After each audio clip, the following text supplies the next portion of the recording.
My mother, who raised me and my sister, was a proud woman.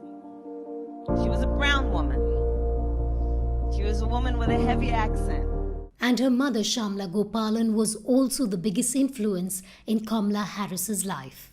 The answer is absolutely yes, Joe. After the big announcement, Harris's sister wrote in a Twitter post, "You can't know who Kamala Harris is without knowing who our mother was." In 1958, a precocious 19-year-old Indian, Gopalan traveled thousands of miles from her home and family to pursue a doctorate in nutrition and endocrinology in America. She soon became an active civil rights crusader while studying at UC Berkeley. But once she went there, she almost felt free.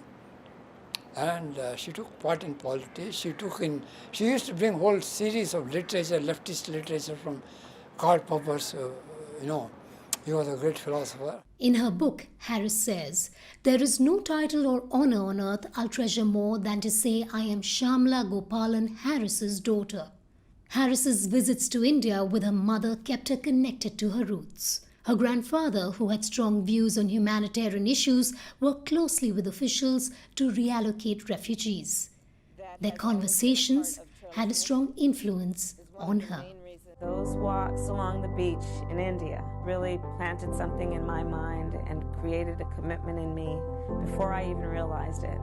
It has led me to where I am today. Harris's maternal uncle, Gopalan Balachandran, who lives in Delhi, tells us how the senator turns to her amma, which means mother in Tamil, for guidance even after her death. I don't have to tell her, make your mother proud. She said, "What are you telling me? Everything that I do, I ask myself, would Amma approve of this?"